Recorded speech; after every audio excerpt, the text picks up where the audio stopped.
और इस वक्त संभल से बड़ी खबर आ रही है। हम आपको बता दें ये बड़ी खबर क्या है। हिंदू महासभा के कार्यकर्ता हिरासत में लिए गए हैं। जामा मस्जिद पहुंचे थे हिंदू महासभा के कार्यकर्ता, मस्जिद में हवन करना चाहते थे। हिंदू महासभा के कार्यकर्ता, पुलिस ने हिंदू महासभा के कार्यकर्ताओं को हिरासत में लिया है। तो देखिए, अमन चैन बिगाड़ने की कोशिश वहां पर हो रही थी। बताया जा रहा है कि कुछ हिंदू महासभा के लोग वहां पर पहुंच गए, मस्जिद में घुसकर हवन करना चाह रहे थे, लेकिन पुलिस प्रशासन ने उन्हें बाहर ही रोक दिया और वहां से हटा दिया गया। ये तस्वीरें भी हम आपको दिखा रहे हैं किस तरह से पुलिस ने बात की हिंदू महासभा के लोगों से। बताया जा रहा है कि हिंदू महासभा के कार्यकर्ता हिरासत में अब ले लिए गए हैं। जामा मस्जिद ये पहुंचे हुए थे, क्योंकि आज जुमे की नमाज अदा की जानी है। उससे पहले हिंदू महासभा के कार्यकर्ता हिरासत में लिए गए। जामा मस्जिद पहुंचे थे क्योंकि उन्हें अंदर घुसकर हवन करना था, मस्जिद में हवन करना चाहते थे ये सभी के सभी हिंदू महासभा के कार्यकर्ता, लेकिन पुलिस ने हिंदू महासभा के कार्यकर्ताओं को हिरासत में ले लिया है और अब बताया जा रहा है कि माहौल ठीक है वहां पर।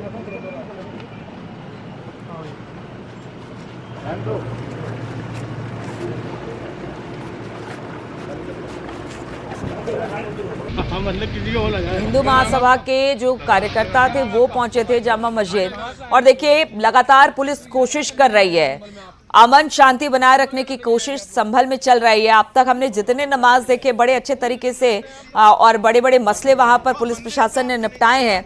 आज वक्फ संशोधन बिल पास होने के बाद पहला जुमा था, इसलिए एहतियात के तौर पर वहां पर फ्लैग मार्च भी हुआ। जो पीस कमेटी के मेंबर है उनके साथ भी बात हुई।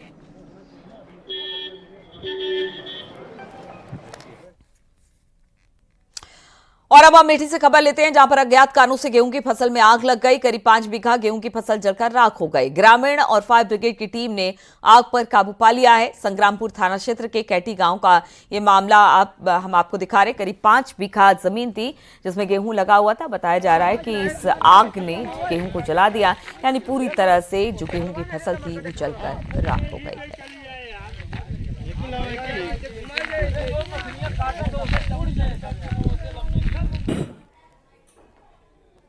मेरठ में जुमे की नमाज सकुशल संपन्न हुई है। शहर को 4 जोन और 32 सेक्टर में बांटा गया था। संवेदनशील इलाकों में ड्रोन के जरिए निगरानी की जा रही है। 600 पुलिसकर्मी चिन्हित पॉइंट्स पर तैनात किए गए हैं।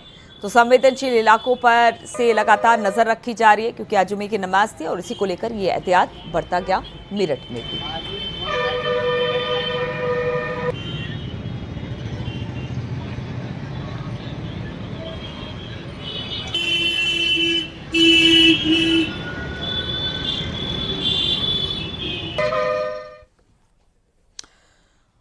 वक्फ बिल पास होने के बाद आज जुमे की नमाज को लेकर कानपुर में भी सुरक्षा बेहद सख्त दिखाई दी। मुस्लिम क्षेत्रों में डीसीपी, एसीपी और पुलिस कमिश्नर लगातार निरीक्षण कर रहे हैं।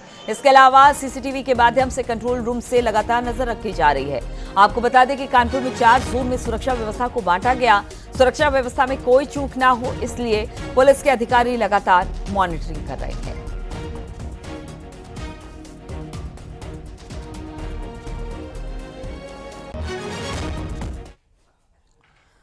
और राम जन्मोत्सव को लेकर संग्राम नगरी में धूमधाम के साथ तैयारी चल रही है। आज पहली बार रामनवमी को लेकर जिला प्रशासन की तरफ से पोस्टर जारी कर दिया गया। अयोध्या के मठ मंदिर और प्रत्येक घरों में धार्मिक अनुष्ठान चल रहे हैं। भगवान राम के जन्मोत्सव को ऐतिहासिक बनाने के लिए जिला प्रशासन तैयारी में जुटा है। ड्रोन कैमरे से जल का छिड़काव राम भक्तों पर किया जाएगा।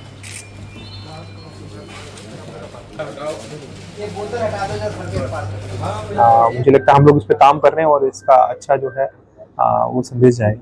रामनवमी पर कार्यक्रम क्या होंगे? अभी दर्शन की अवधि के लिए राम मंदिर ट्रस्ट है उनसे बात हुई है, तो जैसा भी जरूरत होगी उसके हिसाब से दर्शन की जो टाइमिंग्स हैं वो बढ़ा दी जाएगी। आप लोगों ने पहले देखा भी है जिस प्रकार से भीड़ जब ज्यादा रहती है तो दर्शन के टाइमिंग्स को बढ़ा दिया जाता है।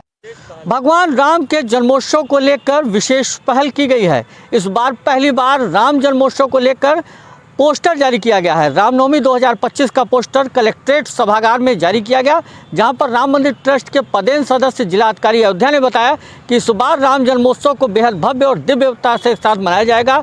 रामनगरी के प्रमुख मठ मंदिरों में भी धार्मिक अनुष्ठान और धार्मिक कार्यक्रमों का आयोजन किया जाएगा। राम मंदिर आने वाले श्रद्धालुओं को गर्मी से निजात दिलाने के लिए ड्रोन से सरयू जल का छिड़काव किया जाएगा। इसके साथ ही संस्कृति विभाग और पर्यटन विभाग भी तमाम धार्मिक अनुष्ठान का आयोजन रामनवमी पर करेगा। भगवान राम के भक्तों की भीड़ अगर रामनवमी के दिन ज़्यादा होती है तो उसको लेकर भी मास्टर प्लान बना के रखा गया है। आवश्यकता अनुसार राम मंदिर की दर्शन अवधि में भी विस्तार किया जाएगा। इसके साथ ही अयोध्या के आसपास के मठ मंदिरों में श्रद्धालुओं को रुकने और उनके भोजन और उनकी मूलभूत सुविधाओं का इंतजाम किया जा रहा है, जिसको लेकर अयोध्या जनपद के सभी विभागों को भी अलर्ट मोड पर रखा गया है। नगर निगम हो, पर्यटन विभाग हो या फिर स्वास्थ्य विभाग हो, सारे विभाग सक्रियता के साथ रामनवमी के मौके पर राम जन्मोत्सव के दरमियान आने वाले राम भक्तों के लिए कार्य करेंगे। कैमरा पर्सन सर्वेश के साथ निमिष गोस्वामी, न्यूज़ 18 अयोध्या। और संभल में इस वक्त बड़ी खबर आ रही है। जेल में बंद जामा मस्जिद के प्रमुख जफर अली की जमानत अर्जी पर आदेश आ गया है। इसको लेकर अब बताया जा रहा है कि आदेश को रिजर्व कर लिया गया है। संभल पुलिस ने केस डायरी कोर्ट में पेश की है। थोड़ी देर में जमानत अर्जी पर आदेश आ जाएगा। दोनों पक्ष के अधिवक्ताओं के बीच बहस हुई। सूत्रों के हवाले से इस तरह की खबर मिल रही है। संभल के चंदौसी कोर्ट के बाहर सुरक्षा के कड़े इंतजाम कर लिए गए हैं। तो इस वक्त की बड़ी खबर हम आपको बता रहे हैं। जेल में बंद जामा मस्जिद के प्रमुख जफर अली की जमानत अर्जी पर आदेश को रिजर्व रखा गया है। संभल पुलिस ने केस डायरी कोर्ट में पेश कर दी थी।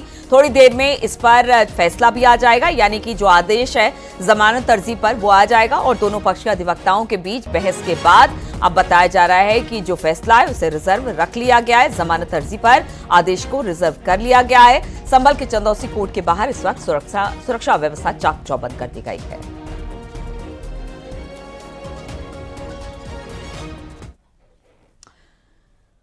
और सूबे में आग लगने की घटनाएं थम नहीं रही है। हम आपको दो जगहों की तस्वीरें दिखाते हैं। ये तस्वीरें हरदोई और प्रतापगढ़ की।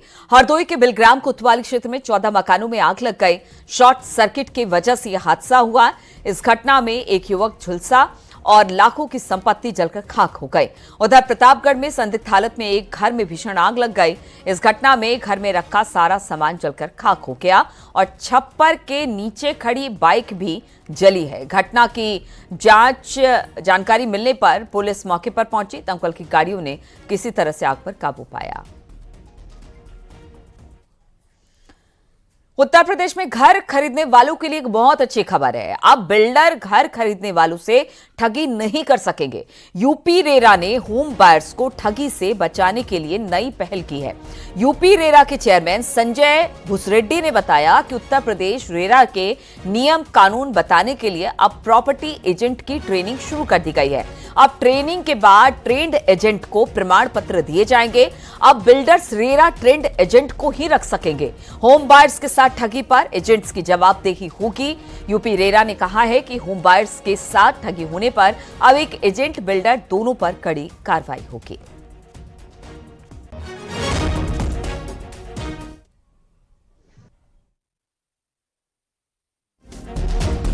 ही एजेंट्स के माध्यम से जो प्रमोटर्स है, बिल्डर्स है, इन्हीं से काम करा पाएंगे।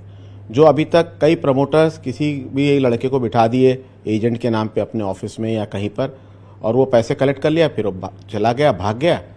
लोगों की गाड़ी कमाई के लिए वो अब दौड़े दौड़े फिर रहे कि हमारे 5 लाख, 10 लाख, 20 लाख, कोई पता नहीं है। प्रमोटर डिनाई कर रहा है। तो ये सब चीज़ों को रोकने के लिए कि जो होम बायर है वो बहुत अपने आप को ठगा महसूस करता है, तो उसको एक इंस्टीट्यूशनल सपोर्ट बैकअप देने के लिए ये एक नई व्यवस्था की गई है। और बलिया में नवरात्र पर एक अनोखा मेला लगता है, जहां पर दावा है कि भूत प्रेत बाधा पीड़ित लोग आते हैं, उनकी परेशानी वहां पर दूर हो जाती। देखिए जरा ये रिपोर्ट।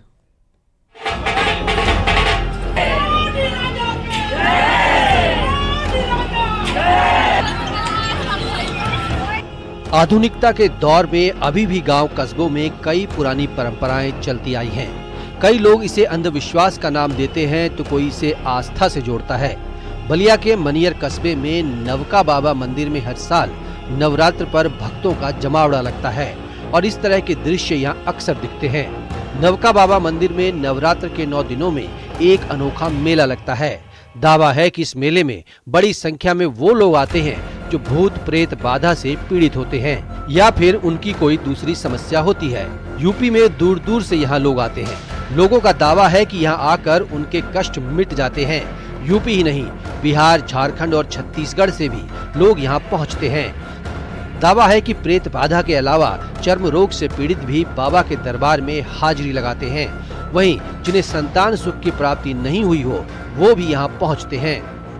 बाधा है, किसी का वंश नहीं चल रहा है, किसी का रोजी रोजगार में बढ़ोतरी नहीं हो रहा है किसी वजह से, तो हर प्रकार के लोग आते हैं। ये नहीं है कि केवल रेते वाले बाधा वाले नहीं आते हैं, सारे लोग आते हैं तो स्नान करते हैं, बाबा के यहाँ अपना दरखास्त लगाते हैं, लगाने के बाद जो है जखाड़ का पूजा पाठ करते हैं। लोगों की मान्यता है कि नवका बाबा का ये मंदिर अपनी परंपरा और चमत्कारिक शक्तियों के लिए जाना जाता है। ऐसी भी मान्यता है कि मंदिर का प्रसाद पाने भर से ही लोगों की समस्या का समाधान हो जाता है और बिना किसी शुल्क के इलाज होता है। कम से कम 65 लोग आए हैं। 100 लोग से 100 लोग आते हैं हर साल ने चाहिए तो में ऊपर हो जाना पूर्णवासियों को आते हैं हम लोग। फिर पूर्णवासियों के आ सके नहीं, हमारे कोनो गारंटी है जब हमारा आदमी हमारे साथ देना तब हम लेकर चल जाते। मंदिर के पुजारी का कहना है कि लोग बड़ी उम्मीद के साथ यहाँ आते हैं, जिसकी मनोकामना पूरी हो जाती है वो दोबारा बाबा के दरबार में हाजिरी लगाने आते हैं। Bureau report, news 18।